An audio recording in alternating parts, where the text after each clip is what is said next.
The debt ceiling deal that President Biden and House Republicans reached in late May 2023 has major implications for public finance and culture. One of the key aspects of the deal is that it caps non-defense spending for the next 2 fiscal years, which means that many government programs and services will face tight budget constraints or even cuts. Non-defense spending includes a wide range of areas, such as health, education, transportation, housing, environment, science, foreign aid, and veterans affairs. According to the bill text, non-defense spending would remain relatively flat in fiscal 2024 and increase by 1% in fiscal 2025, after certain adjustments to appropriations were made. The total amount of non-defense discretionary spending for fiscal 2024 would be about $704 billion, of which $121 billion would be for veterans' medical care and $583 billion would be for other areas. But the adjustments would bring the resources available for spending outside of veterans' medical care to $637 billion for the coming fiscal year, compared to $638 billion for the current one. This means that many non-defense programs and services will have to compete for a shrinking share of the federal budget pie. Some of the areas that could be affected are veterans' health care. The deal would maintain full funding for veterans' health care and would increase support for the PACTAC's Toxic Exposure Fund by nearly $15 billion for fiscal year. However, some advocates have warned that this may not be enough to meet the growing demand for health services from veterans, especially those who served in recent conflicts and suffer from mental health issues, chronic pain, and exposure to toxic substances.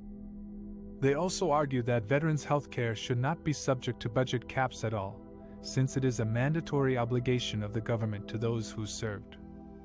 Education. The deal would likely result in cuts or freezes to many education programs, such as Title I grants for low-income schools, special education grants, Head Start, Pell Grants, student loan forgiveness, and teacher training. These programs are crucial for ensuring access and quality of education for millions of students, especially those from disadvantaged backgrounds. Cutting or freezing these programs could widen the achievement gap, reduce college affordability, and hurt the future workforce. Environment.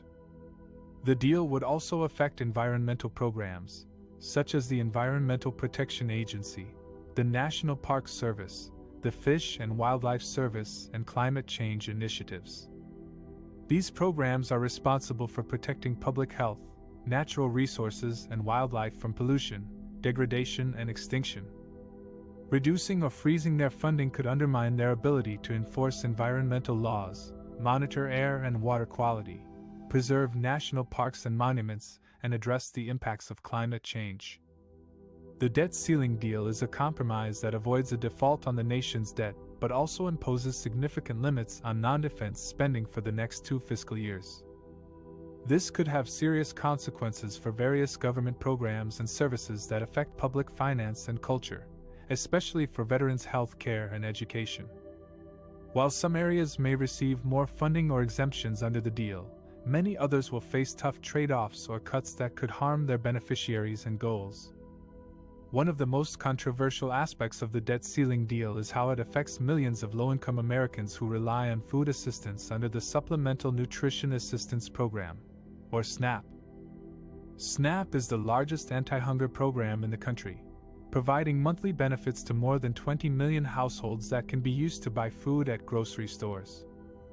The debt ceiling deal will tighten work requirements for SNAP by requiring able-bodied, childless low-income adults younger than 55 to work 20 hours a week or be engaged in job training or job searches. If they don't meet that standard, their SNAP benefits end after 3 months. Current law applies to those adults only up to the age of 49. This change will affect about 275,000 people per month, according to the Congressional Budget Office. Many of them have few or no other sources of income, and some of them are homeless. The CBO also found that while some people may find jobs as a result of the work requirements, many more will simply lose benefits and face increased hardship and food insecurity. The White House and many Democrats have strongly opposed this provision, arguing that it is cruel and unnecessary to take food away from hungry Americans, especially during a pandemic and an economic crisis. They also point out that the savings from this measure are very small compared to the cost of extending the Trump-era tax cuts for the wealthy and corporations, which Republicans are pushing for. However, Republicans have insisted on including this provision as part of their demands for spending cuts and reforms in exchange for raising the debt ceiling. They claim that work requirements will encourage people to become self-sufficient and reduce dependency on government assistance. They also argue that states have too much flexibility to waive or exempt people from work requirements, and that stricter rules are needed to ensure program integrity. The debt ceiling deal will also phase out these work requirements by 2030 and provide some exemptions for homeless people and veterans.